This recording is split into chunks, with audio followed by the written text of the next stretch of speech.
tornillo, que venga un mecánico. ¿Para qué, don Carlos? A ver si te puede arreglar.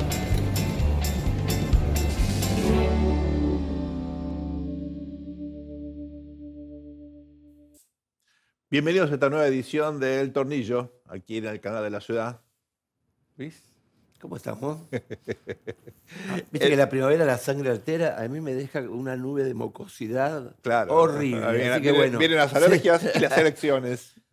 Y algunos tienen alergias a las elecciones, Ajá. o mejor dicho, al resultado de las Bueno, elecciones, si son nosotros adversos, hacemos ¿no? algunos pesos, así que no podemos estar tan en contra del acto democrático por excelencia.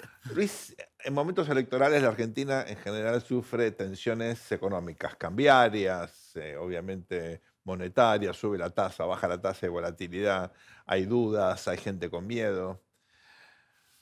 Estuviste ahí en por lo menos 2 oportunidades. Contame cuáles son las cosas que se discuten, qué se piensa, cómo influyen las elecciones en el proceso de toma de decisiones políticas. Mira, las elecciones es el momento donde los políticos pasan a sufrir 5G o 6G de gravedad. ¿Viste los pilotos que cuando están acá se les mueve toda la cara? ¿No es cierto? Porque es el momento de, bueno, donde se hacen realidad las cosas, buenas y malas. ¿Eh? Y es la silla eléctrica, ¿no? Siempre hay un poquito de negación, ¿no? A ver, el político tiene que convencer. Sí. Y a veces para convencer se miente Así a sí mismo y se lo Ajá. cree. Convencer, sí. Digo, lo contamos al aire. Sí. Una vez un político me pide si le podía manejar una noticia buena del diario. Sale del diario y me lo muestra y me dice, es que andamos bárbaros. Pero si la nota la manejé yo, ¿no es cierto? Y vos me lo pediste, ¿no? Es una negación que evidentemente es algo funcional al político, ¿no? ¿Por qué? Bueno, porque vos fíjate que finalmente las promesas son hipótesis de realidad.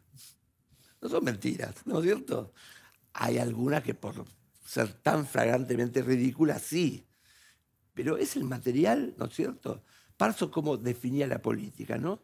Lo definía como la función de logros colectivos, ¿no? Bueno, para poner de acuerdo y generar acción colectiva, ¿no? Hay que ilusionar. Y este presidente es un gran ilusionista. Un gran ilusionista. Porque saca conejos, Claro. perros, laucha, cualquier cosa de esa galera, ¿no es cierto? Ahora, Luis, uno muchas veces observa, y no solamente en Argentina, que las elecciones sirven muchas veces, independientemente del resultado, como una oportunidad para relanzar gobiernos, Totalmente. para hacer las cosas que no hiciste por diferentes motivos hasta ese momento, una excusa, ¿no? Sí. Después las elecciones vemos, es como un punto donde se concentra una cantidad de tensiones. Ritual, ¿no es cierto? Y en ese rito, vos fíjate que las instituciones, especialmente, ¿no?, cuando vos tenés elecciones por mandatos fijos, ¿no es cierto? Entonces se da un ritual, porque, viste, por más que Dick Morris dijera, bueno, estamos siempre en campaña, Claro, es cierto. las elecciones, ¿no es cierto?, son un momento donde todos esos números que vos presentás se hacen realidad, ¿no es cierto? Pero vos fíjate que, paradójicamente, hoy no importa tanto los asientos o los porcentajes, ¿no es cierto? Lo que importa es el ganar. Y estas elecciones en la provincia de Buenos Aires van a ser muy complejas, ¿no es cierto? Son por secciones, algunas secciones eligen senador, otras no. Son elecciones locales, muy dependientes de los intendentes.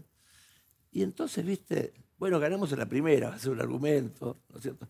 Es nuestro primer ensayo de coalición, qué sé yo. ¿Viste? Hay forma de acomodar una elección local, lo que antes se perdía en el fárrago de todas las elecciones, ¿no? El tema que, bueno, le pusieron spot, ¿no? Y obviamente es una jugada de riesgo, ¿no? Porque como pasó en la ciudad de Buenos Aires, ¿no? Quedaste como Woody Allen, ¿no es cierto?, cuando en Robullo dice, pescaron que no le avisaron que se había suspendido el proyecto, ¿no? Son las elecciones del 7 de septiembre próximo en la provincia. Ustedes recuerdan que el gobernador Kicillof decidió adelantar para evitar que se nacionalice el debate y poder, de alguna manera, bueno, proyectar una eventual candidatura a presidente. Hasta ahora había cierto consenso de que la libertad avanza, en parte por las divisiones del peronismo, en parte por el alivio que había generado la baja de la inflación, tenía chances de tener una primera minoría más o menos sólida, nítida. Esto en las últimas semanas fue cuestionado por algunos sondeos que muestran que la cosa va a ser un poquito más complicada. Así es. Entre Y vos otras- fíjate que la hipernacionalización le favorece de alguna manera a Kicillof, ¿no? Bueno, vamos a ver el Porque si llega a resultado. ganar, no, Si si llega a llega a ganar, ganar, va a ser un buen Si resultado. llega a ¿no? ganar, ¿no es cierto? Pero bueno, ¿qué gana? Bueno, ganan la tercera, ¿no? La primera está ahí más o menos. Y después, viste, es de una complejidad absoluta, ¿no? Se va a agregar todo, se va a sumar, ¿no? Minorías. Ahora, volvamos a un punto que yo creo que es fundamental debatir aquí, Luis, y es, desde el punto de vista objetivo, las elecciones, si te sirven para, de alguna manera, relanzarte. La pregunta es, ¿cómo te lee la sociedad y hasta qué punto esto influye en el resultado político y económico? Por ejemplo, tuvimos casos en la Argentina donde las elecciones se convirtieron en una especie de plebiscito respecto de la política económica del Así gobierno es. nacional, ¿no? Que yo creo que en parte esto va a ocurrir en Sí, Argentina. ¿no? Va a Y ser son como- mini plebiscitos, ¿no? Porque son elecciones locales, ¿no? Pero en función del resultado puede decir, bueno, como gané, sigo, Claro. o puede decir, mira, gané, pero va el 50% votó en contra, tengo que repensar. Claro. Ahora, yo después del gobierno de la Rúa, ¿no? Donde se ganan las elecciones y bueno, estaba la nueva comunicación y todo. Y después, ¿no? En mitad de Cuando mandato te eso pasa. agarra la realidad, Claro. ¿no es cierto? Y se te acabó la espuma, ¿no? Se te acabó el Twitter. ¿no? Este gobierno ha tenido una extraordinaria capacidad, ¿no es cierto?, de influencia, de generar expectativas. Y estas elecciones, ¿no? Vos fíjate, estamos hablando de elección, ¿no es cierto?, legislativa en la provincia de Buenos Aires, como se habló antes de la ciudad de Buenos Aires, ¿no? Lo llamaba el JP Morgan Sí, y mi tío no fue a votar, ¿no? por supuesto. ¿No? Bueno, Entonces son símbolos. el tema del Ahora son ausentismo está peligrosos, presente. ¿no es cierto? El tema del ausentismo está muy presente. Ah, ¿y qué No, dice bueno, el ausentismo? Hasta ahora, ¿qué tenemos?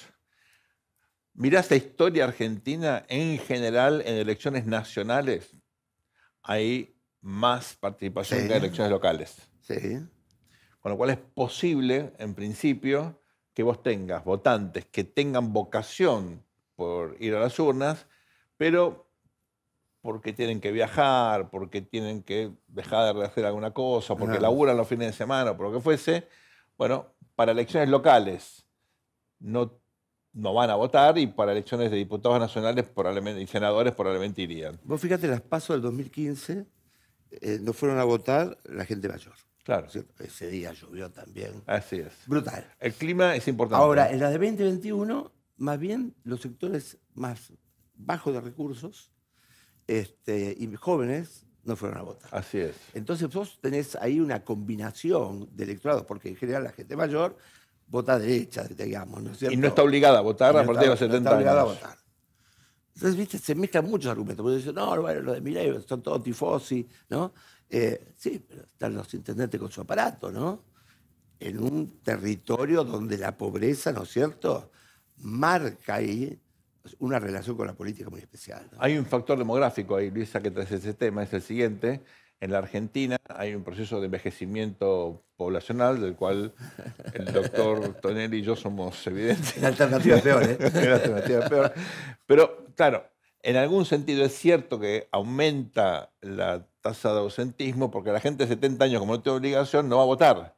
Pero no es que esto sea un indicador consistente, nítido de desafección política en sí mismo, ¿eh?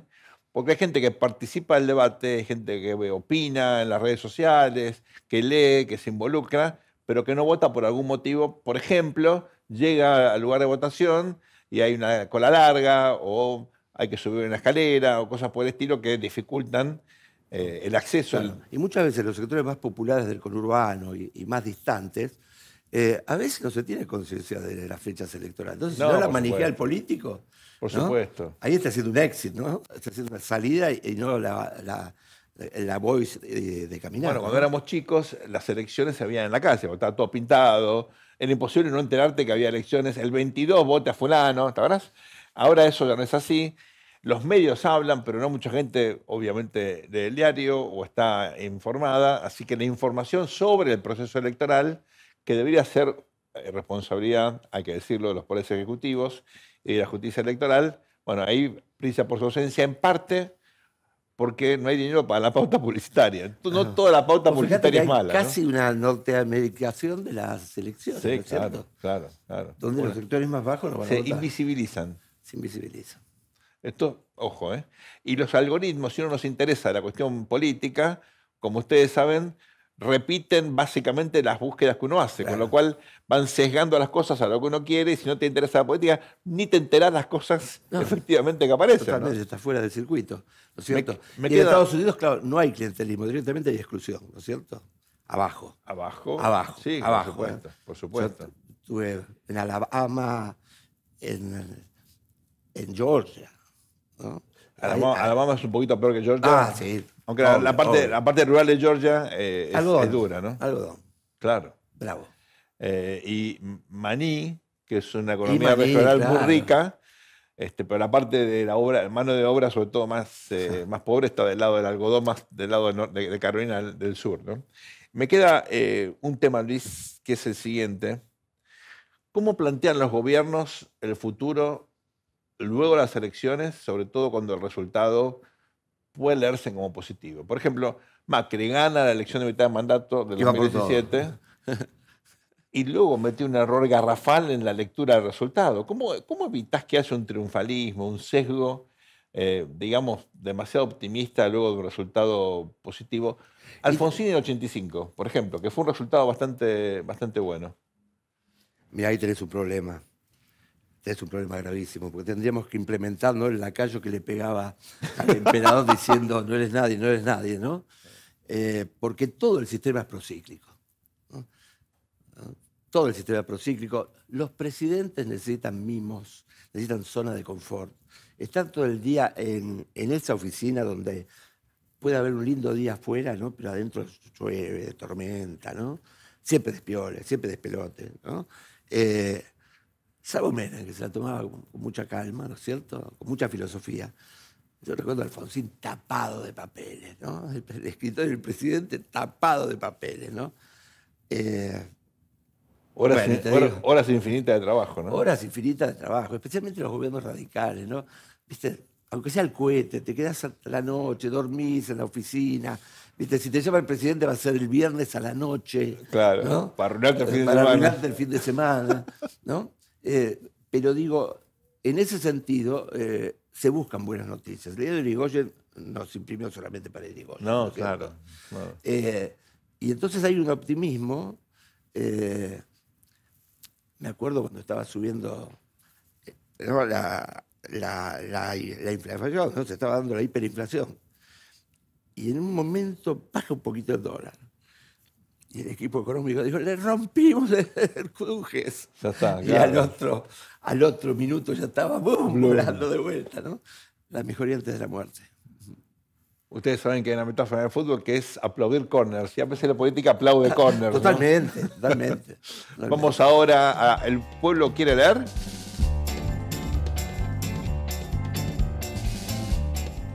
La Argentina en el fondo, de Alejandro Werner y Martín Kannengisser. Alejandro Werner, ustedes se acuerdan, era el economista del Fondo Monetario que estaba a cargo del hemisferio occidental cuando Argentina recurre al fondo durante el gobierno de Macri en 2018 y obtuvo un préstamo muy significativo gracias al gobierno, obviamente, de Donald Trump. Y Martín Kannengisser, seguramente lo recuerdan, fue cronista de La Nación. Gran periodista económico. Muy buen periodista, estuvo también como vocero de la FIP en su momento. Es cierto, Y es cierto. bueno, ambos. Y es un jazzman, sabe. Y ahí sabe mucho de muchísimo, música. muchísimo Y de jazz. ambos nos ofrecen en este libro una visión descarnada, la verdad, de cómo fue el acuerdo con el fondo, de la relación siempre conflictiva. Ustedes saben, Argentina tuvo casi una docena de problemas con el fondo. Todos salieron mal, hay que decirlo, ¿no? Es decir, nunca pudimos cumplir con los objetivos, siempre llegamos poco, mal y tarde, siempre pidiendo waiver, waivers, perdón. perdones. Somos los deudores simpáticos, así nos llaman, ¿no? Bueno, ¿Eh? ponele. Porque no le pagamos, pero invitamos a comer, contamos Eso buenos seguro. chistes. La Entonces pasan- somos los la deudores pasan bien, simpáticos. la pasan bien, ¿Eh? Alejandro Guara es originalmente argentino. Su familia tuvo que dejar el país durante el gobierno de Isabelita y bueno, se fueron a vivir a México, hicieron su carrera allí. Él y el hermano son economistas, pero conocen tanto a la Argentina. Bueno, porque el padre estaba en el equipo económico de Helber, ¿no? Así que Ah, de tenían una visión ya de esa época descarnada de cómo funciona la política económica, lo cual yo creo que le sirvió a él para comprender el entorno Claro, argentino. y sabe, Lo sabe de, todo. de los vericuetos del FMI, que Claro, es bueno, eso es lo lindo de un este palacio, libro. un palacio Lo- cortesano. Lo bueno de este libro es que están los detalles de cómo se hace política económica en la Argentina y las limitaciones que tienen los funcionarios de organismos internacionales que muchas veces son vilipendiados y la gente cree que en el fondo son todos malos, horribles y gente sin corazón. Bueno, eso no es cierto. Es un muy, muy buen libro, una excelente crónica de esos años tan duros que en parte explican el presente. Y a propósito, luego de esta muy breve pausa, vamos a tener la oportunidad de entrevistar a alguien que fue funcionario 2 veces, entre el 2002 y el 2005, y durante el interreño de Massa en el ministerio, Gabriel Rubinstein, una persona con una gran capacidad reflexiva y que nos va a contar si esta vez este programa económico va a salir bien o, como siempre, vamos a jugar los péndulos de la Argentina. No se vayan, ya volvemos aquí en El Tornillo por el canal de la ciudad. Al mundo le falta un tornillo, que venga un mecánico. Continuamos aquí en el segundo bloque del Tornillo y tenemos el gusto de recibir a Gabriel Rubinstein, que es economista. Ustedes lo conocen, fue funcionario y acaba de sacar un libro que nos sorprendió a todos, algunas discusiones en tiempos de motosierra. Muy oportuno. La verdad que no lo leí, pero ya tengo material para toda la semana. Un gusto, Gabriel. Gracias por Igualmente. venir. Igualmente. Sobreviviste una vez más a la función pública. Sí. ¿Hay tercera No, o hay no- tercera la vencida o ya Sí, está? es difícil, es difícil. Fue más digna la otra vez, en el sentido que terminó todo mucho mejor. Claro. Y yo rescato mucho esa época, tanto en términos económicos, financieros, sociales y políticos. 2002-2005. Sí, creo que una buena revisión de eso nos daría muchas lecciones, porque de hecho fue para mí la macroeconomía que terminó siendo más ordenada y menos dependiente de quién viniera políticamente, no importara quién ganaba. La economía estaba muy sólida, tenemos el doble de superávit fiscal que ahora, el doble. Además, ese superávit fiscal de 3 puntos del PBI se votó todos los años en el Congreso, no lo impuso nadie. Terminó siendo consensuado, con las discusiones que te imaginarás y con los problemas que uno podría pensar después de la crisis. Después de la crisis, claro. Después de la crisis 2001, pero ya con años de crecimiento de 6-7%. O sea que las demandas eran infinitas. Y sin embargo se manejó políticamente bien. Eso, el dólar alto, el ahorro, la cuenta corriente superavitaria, la acumulación de dólares, inflación 5% anual, 0,5-0,4 mensual, tasa de interés 3% anual, 3%. Yo la tuve que llevar a 6 porque me pareció que era excesivo. Hubo toda una discusión con Redrado en ese momento. Yo quería 8, bueno, consensuamos 6, pero 3 anual. El hecho de que estuviéramos en Sin default controles de ayudó. precios. ¿Cómo? El hecho de que estábamos en default ayudó al superávit. Mira, lo que es no porque estamos hablando de superávit primario. Lo que ayudó Antes de intereses. Sí, lo que ayudó el default es que acumulaste reservas más rápido. O sea, acumularon 40.000 millones y si no se hubieran acumulado 30.000. Okay. Pero no es que el default, porque mucha vez gente dice, sí, lo hicieron, pero con default. Sí, pero el default, estamos hablando antes de intereses. Claro.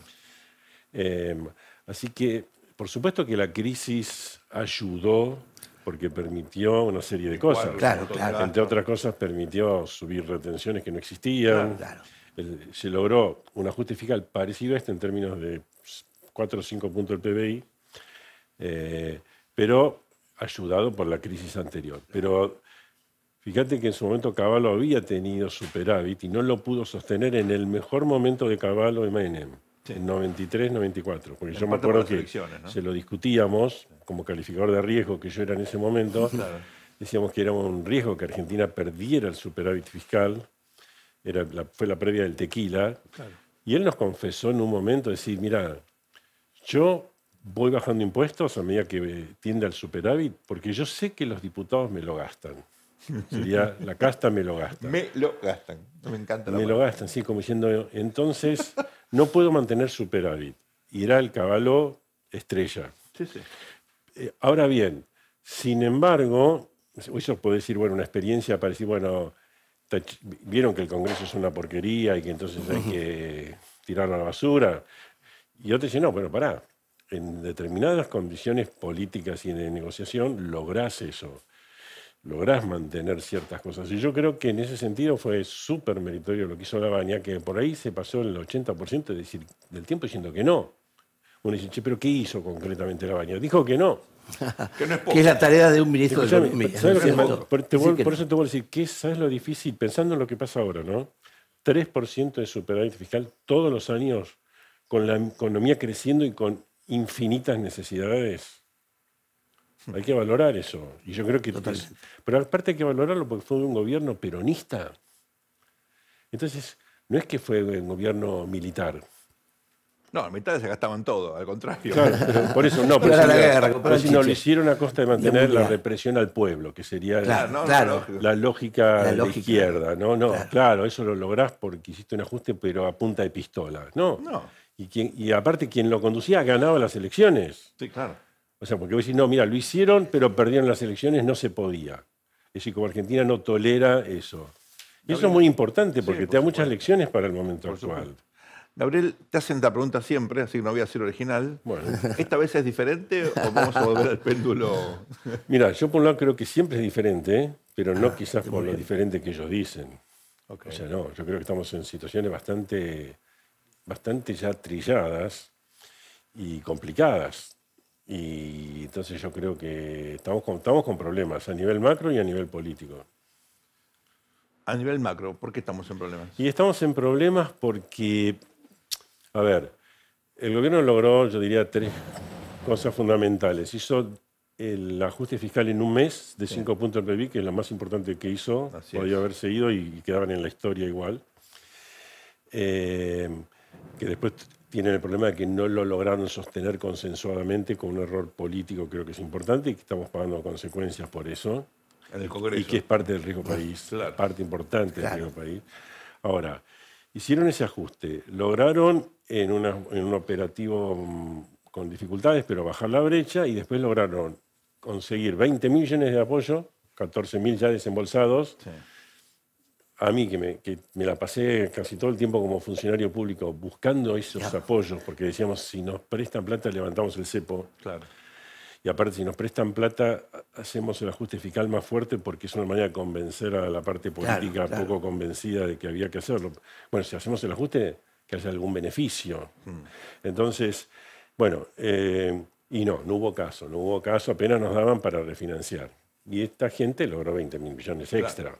Yo lo felicité, hasta personalmente, y digo, bueno, consiguieron cosas difíciles de conseguir.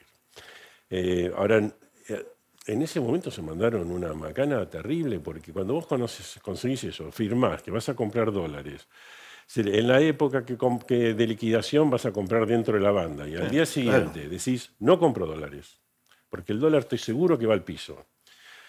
Y sale, no sé, Vladimir Warning, vicepresidente central, diciendo, la verdad es que a nosotros nos sobran los dólares, pero estuviste 8 meses negociando, 1 año, llegaste a una conclusión, te comprometiste a comprar una cantidad de dólares, te dan ellos la plata y al día siguiente le decís pito catalán. ¿Qué es esa negociación? Eso es un error muy serio. Entonces, y después, como las cosas le salieron mal, nunca fue al piso, a pesar de que decían que era inexorable, que estaba todo pensado. Viste que aparte tiene una soberbia que todo marcha de acuerdo al plan, es inexorable que vaya al piso. Como que no hay posibilidad que no vaya al piso. Cuando ven que la realidad no es como quieren, empiezan a darse vuelta, no querían comprar en 1100, 1150, terminan comprando en 1250, 1300. Claro. Y a las apuradas, Y vendiendo incumpliendo, futuros arriba de pero 1400. aparte a las apuradas, no A las cumpliendo apuradas, con todo el mercado. claro, no cumpliendo con las metas y con el fondo muy consensivo, que más o menos el fondo le dice, bueno, mira, haz lo que quieras, pero Está bien, el año que viene vemos, ahora tenés elecciones, porque la verdad es que le aceptaron todo, Sí, sí. pero, y sin que haya pasado nada, no es que pasó una sequía, pasó una pandemia, pasó nada, simplemente un error de diagnóstico, de diseño, y diseñaron mal las bandas en ese contexto. Porque si vos tenés inflación cero, es lógico pensar que si es una banda, una puede ir para abajo, otra para arriba. Claro. Si tenés inflación 25-30% anual, indexá la banda de abajo, incluso indexala por IPC para el tipo de cambio real y la de arriba también, porque si no pasa lo que pasa ahora, que el piso de la banda ya no existe. Claro, o sea que la banda ya no totalmente. existe porque una de las partes ya no existe. Nadie la tiene en Claro, cuenta. quedó totalmente O sea, atrasado. los 950 no conozco a nadie, ni el más enfervorizado milenista, que piense que hay chances que vaya a 950. Con lo cual, el piso, tachalo. Y el techo te quedó muy abajo porque en cualquier momento podemos llegar. Más si va 1 y la inflación por ahí está en 2. Y fíjate, estamos todos esperando, o la macroeconomía, el mercado espera que el Tesoro compre dólares porque el riesgo país está alto. Que el Banco Central compre dólares porque tiene que recomponer reservas. Encima sabemos que está la demanda reprimida de las empresas que no la dejan atesorar y de los dividendos que no les dejan girar. O sea, hay mucha demanda de dólares. Y vamos a estar viendo al Banco Central vendiendo dólares en el techo. Todos se van a preguntar que esto no va a aguantar. Con lo cual el esquema cambiario que tenemos quedó frágil.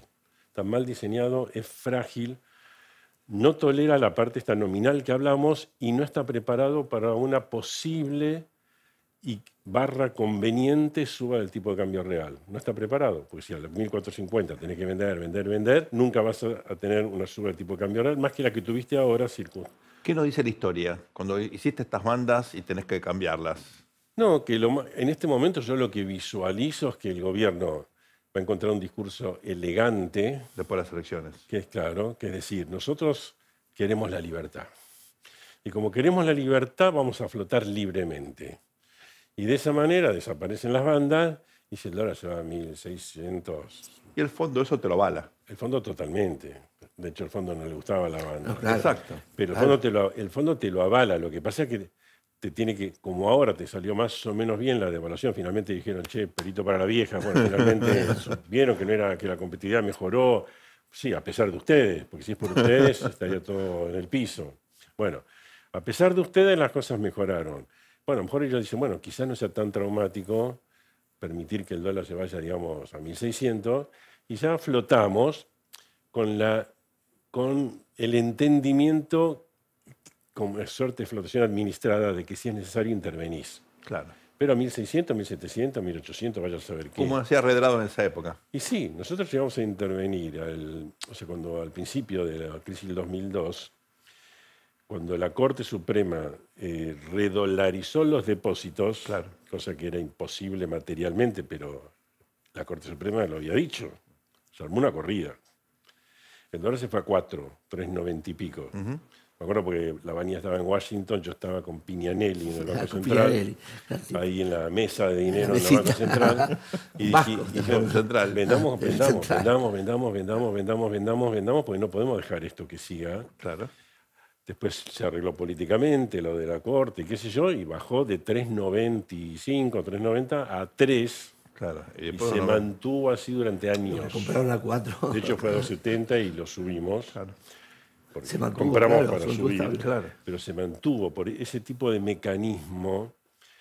En un momento todo el mercado se convenció, y fíjate que tanto se convenció que el dólar estaba alto y ya no iba a subir, que la tasa de interés, como te decía, bajó al 3% anual. Acá Anual. estamos en 50 y Y 60. perdieron plata, ¿no? Lo que compraban Hoy la 4. tasa de interés, vos tenés un doble No, es brutal. síntoma de estrés brutal, cambiario, es que brutal. te subió el dólar y en vez de bajarte la tasa de interés, que sería lo lógico si el sistema fuera estable, te subió. Entonces vos tenés que hoy contener con tasa de interés que te subieron 10, 15, 20 puntos, un dólar que no se te vaya al techo, porque en el techo es traumático. Si va al techo es traumático. Claro, claro, porque siempre se va. Porque Esto fue aparte- Blecher, esto fue Blecher puro, ¿no? Lo que ¿Cómo? hicieron. Lo que hicieron fue Blecher puro, ¿no? Subir la tasa tanto en medio de la... No, bueno, lo que pasa, ellos hicieron un moco, llamémosle así, con la baja de la LELIQ que lo llevó a la Moco tasa. es un término que está en un libro de Weber que se llama Economía y Sociedad. Así que, Que es un libro grandote. Hay Bueno, un muy pie de bien. página que dice Demencia, moco. Se mandaron una macana porque están obsesionados con ideas equivocadas de lo que son los pasivos remunerados Cuando son del Banco Central son tóxicos. Cuando son del Tesoro no pasa nada. Y no es así. En el libro lo explico. Ok.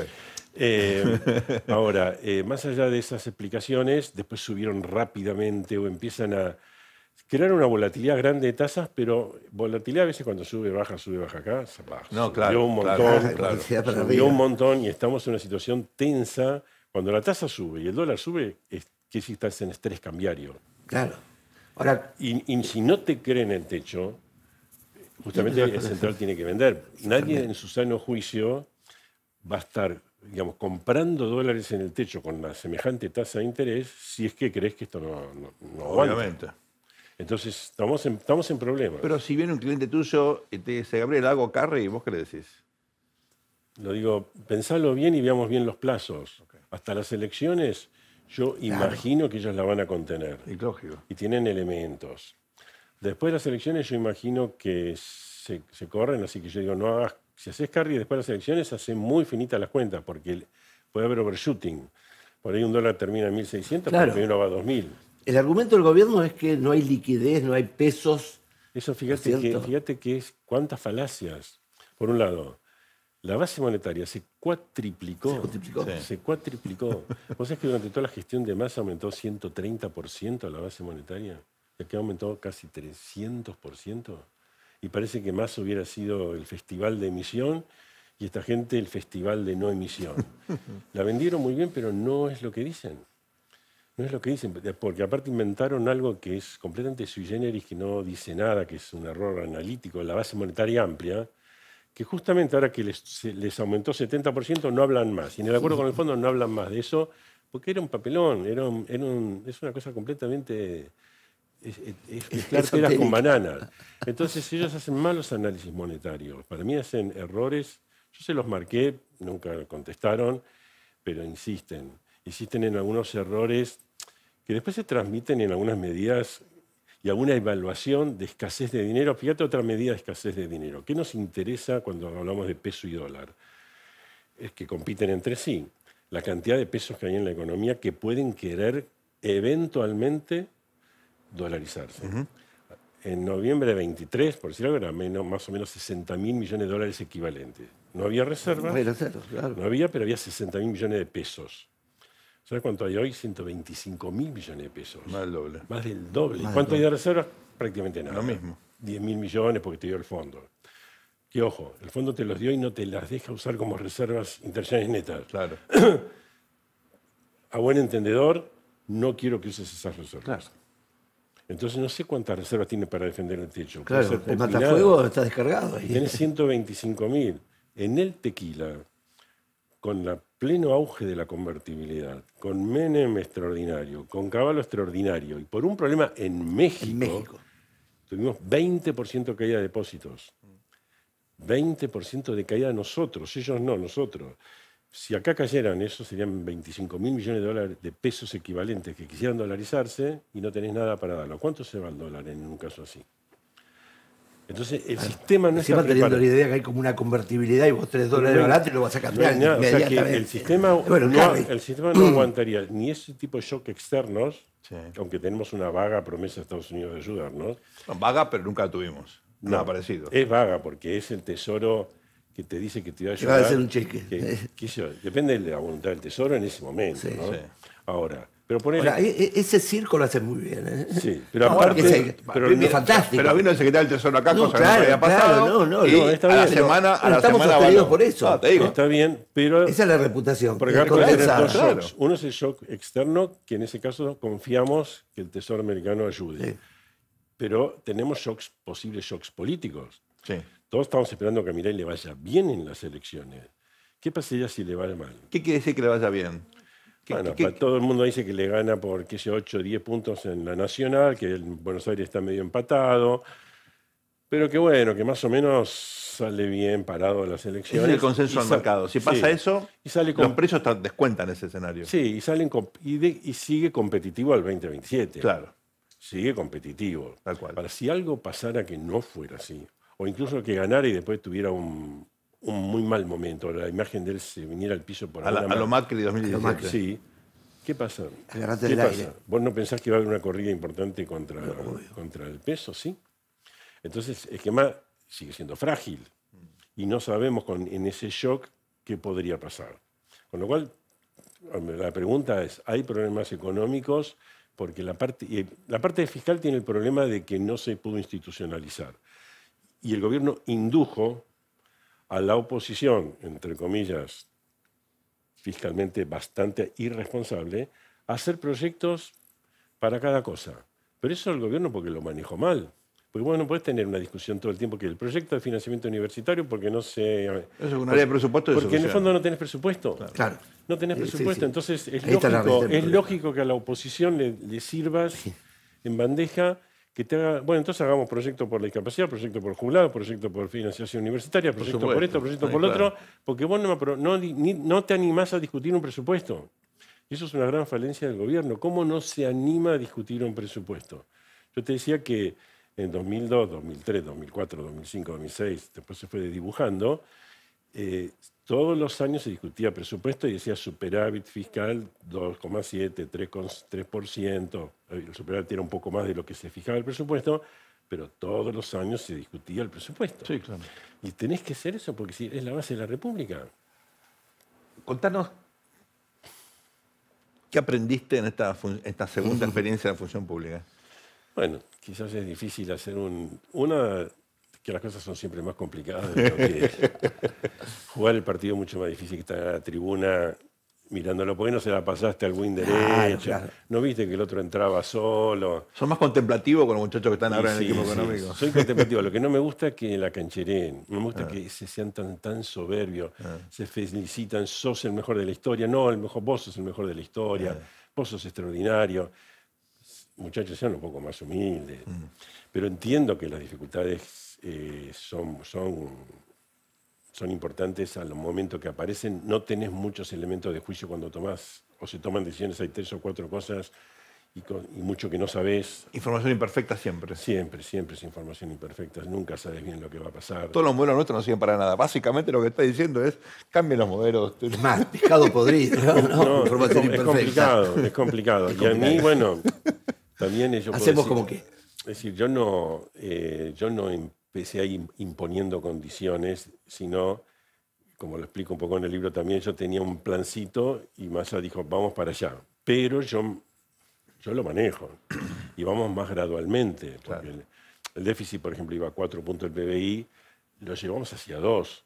2 puntos del PBI en un gobierno peronista con Cristina, que lo asusaba a Guzmán, porque Guzmán quería bajar a 3 y lo llevó a 4, Cristina. Era un logro en ese contexto. Es decir, bueno, la cosa iba para un lado y la llevábamos para otro. Pero era insuficiente, y yo se lo marcaba desde el primer momento, Sergio, no, tendríamos que eliminar el déficit fiscal, al final como lo hizo Milei. Hay que dar esa señal, porque si no, no podemos... La inflación, cuando decís, no, pero de 4, la llevamos a 3, cuando la inflación está en esos niveles que son muy altos, se hace difícil manejar. Por mes, recordemos, por mes era eso, ¿no? Sí, y si tenés shocks, como lo tuvimos, que fue primero la helada con, no sé, tomate aumentando al 80%, cosas así, la sequía, que fue un desastre para la Argentina, no nos pudimos recuperar.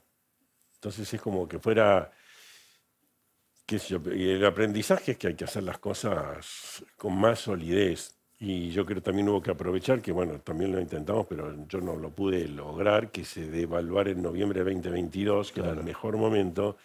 Teníamos 8.000 millones de dólares prestados por el dólar soja, y si bien no teníamos apoyo externo, que lo buscábamos y no lo encontrábamos, se podía intentar una operación para bajar la brecha al 30% y disminuir, porque una brecha grande era imposible de convivir. Claro. Entonces, bueno, pero el aprendizaje es...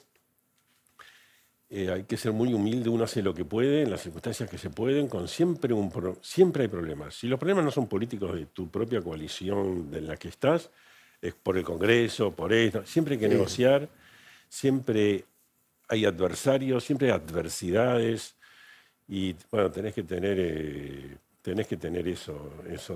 ¿Cómo mantenías un cable a tierra? ¿Qué hacías para mantener la cabeza sana en el medio del quilombo?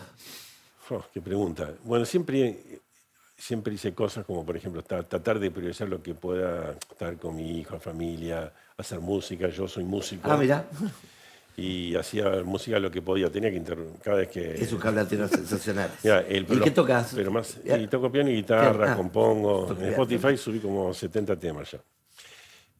Pero el tema es que teníamos cada 2 por 3. En segunda semana, me acuerdo que todas los días yo iba con la valija al ministerio porque íbamos en avión a Washington y se suspendía el avión, volvía a casa. Al día siguiente volvía con la valijita de vuelta a casa.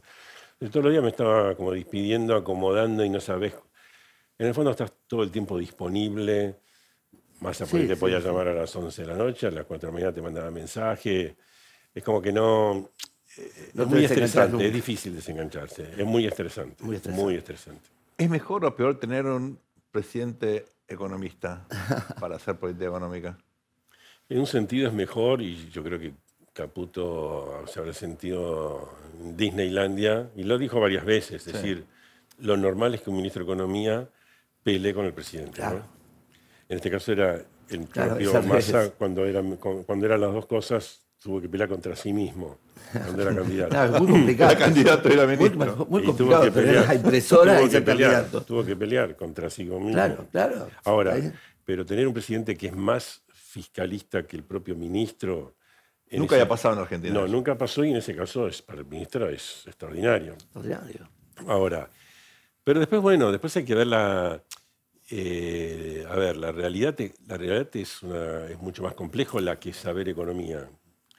Entonces yo creo que, por un lado, hay discursos y hay actitudes políticas de Milei que uno puede decir, mirá qué piola que es, porque finalmente da trompadas y sale adelante, insulta a todo el mundo y le salió a veces bien, y mantiene una alta popularidad y demás, pero yo veo ahí toda una parte complicada, y creo que hay una batalla cultural en el fondo muy absurda, porque suponer que las ideas colectivistas, estatistas, populistas, socialistas van a desaparecer. Entonces, ¿qué pasó al final? Hay un virus libertario tratando de combatir un virus colectivista en un mundo virtual, no sé qué realidad virtual, y en la realidad todas esas ideas van a seguir acá y en toda parte del mundo. Siempre va a haber gente que va a decir, che, ya está muriendo de hambre, se está muriendo de hambre, ¿no? Y este está en un Rolls Royce. ¿Por qué no sacamos un poco a para darle a esto? Eso siempre va a existir. No podés eliminarlo, tenés que negociar la realidad. No podés eliminar todo lo que es distinto, es decir, son los sur de mierda, socialismo hay que es muerte, todo eso. Yo creo que finalmente está en el corazón del riesgo país, porque es la idea de que, y esto puede ser reversible, porque si siempre se necesita que Milei gane para que no se vaya al demonio, y esto no, yo no metería mucha plata ahí. Claro. Gabriel Rubinstein, algunas discusiones en tiempos de motosierra. Gracias, Gabriel, la verdad que fue buenísimo charlar con vos. Igualmente, gracias a ustedes. Intentamos rescatar lo humano dentro de la política, con lo cual no es sencillo, pero bueno, tuviste 2 experiencias enriquecedoras, me imagino, frustrantes en algún sentido, la última sobre todo. Viste que la primera vez es por curiosidad, la segunda es revancha y la tercera es masoquismo. Es masoquismo, sí, la próxima va a ser masoquismo. En otra vida vamos a hacer. Muchas gracias. No se vayan, ya volvemos después de la pausa con El Tornillo aquí en el canal de la ciudad. Al mundo le falta un tornillo, que venga un mecánico. Tercer y último bloque de El Tornillo. Me encantó la entrevista, está mal que yo lo diga, pero la verdad que hay entrevistados a los cuales puedes sacar el jugo. Me quedo primero con la parte humana. Debe ser terrible tener expectativa, pensar que podés hacer una diferencia y chocarte contra una realidad durísima, ¿no? Sí. Además el gasto físico. Tenés que viajar muchísimo. Y no siempre conseguís cosas, ¿no es cierto? Y te mata eso. Y aparte los horarios, y que te llaman a cualquier hora. El Ministerio de Economía, especialmente, ¿no es cierto? La política es terrible. El desgaste... Trabajar es peor, dice. No, en serio. La gente muchas veces no entiende la atención, el compromiso personal. En el caso de los profesionales que se meten en política, a veces le falta la calle, el cuero, como para bancarse el cuero. Las críticas muchas veces. Y rescato esta idea de Gabriel cuando dice que él es más contemplativo con los que están en la función pública, Claro. ¿no? Porque una vez que estuviste ahí, me parece que tenés más solidaridad. Claro. Sí, Podés ya estar en te da un desacuerdo poquito en alguna de cosa. vergüenza estar en la tribuna y decir cómo tiene que jugar el jugador, ¿no es cierto? Tal cual. Ahí ya te agarra un poquito de vergüenza. Y la otra cosa que me llamó la atención y rescato, Luis, es esta idea de algunos logros pasajeros que, bueno, en perspectiva no son menores, ¿no? No, no son Como bajar el menores. déficit del 4 al 2. No, Le pasó no. lo mismo a Nico Duhovne. Así es. En el contexto del programa con el fondo, justamente, hablando del libro que presentamos, bueno, la verdad que después las cosas salen mal y todo el esfuerzo que hiciste y los logros esos se diluyen y desaparecen, es como que la gente se olvida, incluso los propios, los que te ayudaron a conseguirlo, bueno, eso pasa desapercibido y la gente A ver, es un se queda con el gobierno- resultado, no con el proceso, ¿no? Yo estaba pensando, mientras vos hablabas, ¿no? Es un gobierno, de alguna manera, viste, subdesarrollado. ¿En qué sentido? Tiene 3 o 4 figuras. En el Milei me parece. El de Milei. Ah. 3 o 4 figuras, ¿no es cierto? Meten goles, no juegan lindo, ¿m? No juegan lindo, no construyen equipo, ¿no es cierto? Pero te gambetean en una baldosa, Eso me parece bilardismo extremo. absoluto. Y se hace lo que sea para cumplir con el objetivo que tienen que lograr en ese minuto, ¿no? Estrategia, muy poca. Por eso, viste, es un gran interrogante qué va a pasar después de octubre, ¿cierto? Cuando no quede un Congreso pintado de violeta, es Ni mucho imposible, menos. es imposible. Es más, ¿no? Quizás no tenga quórum propio. Entonces, ¿qué va a utilizar? ¿Poner el triunfo para seguir disciplinando? Eso vimos que dura poco, ¿no? Y necesitas ahora reformas, porque ahí sí no va a venir un mango. Bueno, si no va a estas tener reformas, quórum, ¿eh? pero va a tener a los 87 héroes que van Totalmente. a bancar los vetos, Totalmente. van a evitar el juicio Van político. a evitar el juicio político, ¿no? Es muy importante, muy importante. Muy importante. Guarda con los héroes porque la libertad avanza. Vos fíjate el PRO, ¿no es cierto? Que el parripollo disfrazado de ONG, Claro. ¡pum! ¿No? Estos son fenómenos que a veces uno en la cabeza los reifica, mira qué palabra, ¿no? O sea, los cosifica como algo sólido, ¿no es cierto? Y esto es un humo violeta, ¿no? Hablando de estas oportunidades, de los momentos que parecen de inflexión y pasan desapercibidos, de las historias que pudieran haber sido distintas, no se pierdan nuestra próxima historia de Quinchos.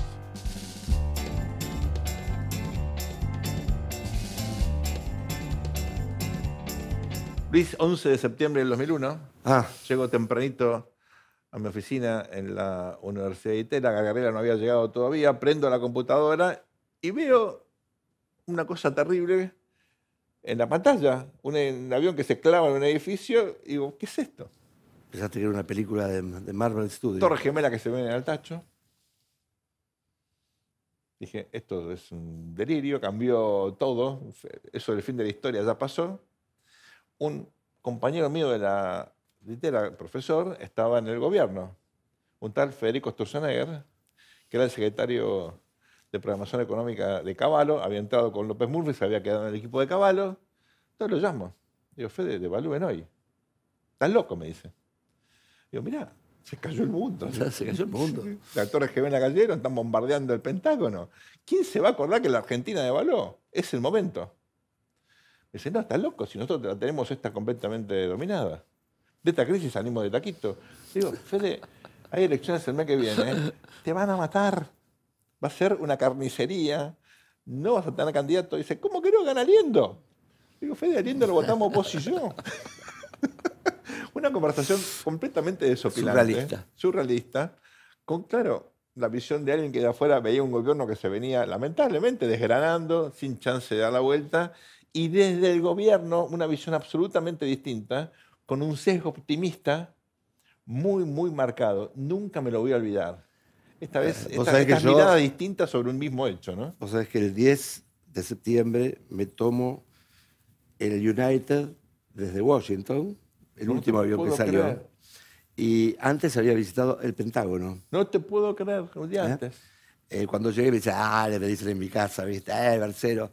Y viste que enfrente del Pentágono está el Mall Pentagon City. Sí, claro. Y yo me había comprado 2 o 3 corbatas, no sé si está, es del 1 a 1, y le mostré el ticket que decía Pentagon City.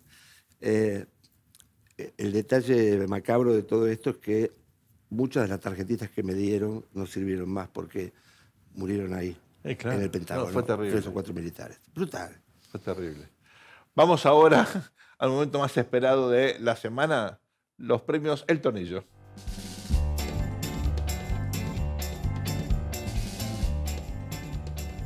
El Tornillo Negro esta semana se lo vamos a dar a aquellos que no creen que hay un problema climático en el mundo. Si no nos creen, miren lo que es Europa.